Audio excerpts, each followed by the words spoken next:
So we're all messengers with our life. What message are you personally proclaiming with your life? I mean, when you really look at just yourself on a normal day, not when you go to church, not when you're trying to be a better version of yourself, but just a normal everyday day at work, whatever. What message are you proclaiming with your life? Because the truth is, we're all messengers in one way or another. And so what's that message that you're giving and proclaiming with your life? And that's not to say that you've got to go into every environment and preach the gospel. I mean, that's great if you feel called to that. But you, in effect, are preaching the gospel with your life, with your attitude, your actions. Just when you walk into a room, what do you exude? Last week I left you with a question. What do people say when you leave the room? But this week, what do people say when you enter the room? And so, again, we've been studying Luke 7, and we're really looking into, right now, John the Baptist and what Jesus has to say about him. And it's funny to me that it's not by chance or accident that we are where we are in the storyline of the Bible, especially going into this Christmas season. And so we're going to pick it up in Luke 7, verse 27, where Jesus says, "This is he of whom it is written, behold, I send my messenger before your face, who will prepare your way before you." Now, it might seem simple at face value, like, okay, yeah, I get it. John the Baptist is the messenger, right? Well, that's a prophecy fulfilled. So what he's quoting there is Malachi 3:1, where Malachi says, "Behold, I will send your messenger before you as a forerunner." And some place in the Old Testament talks about Elijah coming back, and John the Baptist is kind of that picture of Elijah coming back as the forerunner. And so, I think what's interesting is you can read over that and be like, yeah, messenger, he didn't write the mail, he delivered the mail, blah, blah, blah. It's a lot deeper than that. You see, when a king would come into an area or into a town, he wouldn't just show up.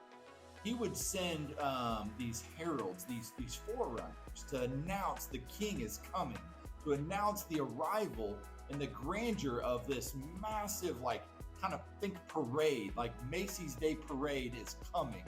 And so these messengers would proclaim this message that the king is coming. And so that's in effect what Jesus is saying about John the Baptist, that John the Baptist was the forerunner. He was the one coming in to say the king is coming. He was proclaiming this message with his life as he was preaching repentance and baptizing. And so that caused me to think that I think for all of us, I think we are messengers. What's that message you are proclaiming with your life? And now let me drill it down a little bit more, being that we're in the Christmas season. What message are you proclaiming in this season? The studies show that people are more susceptible to giving a yes to an invite to church during Christmas season and Easter season.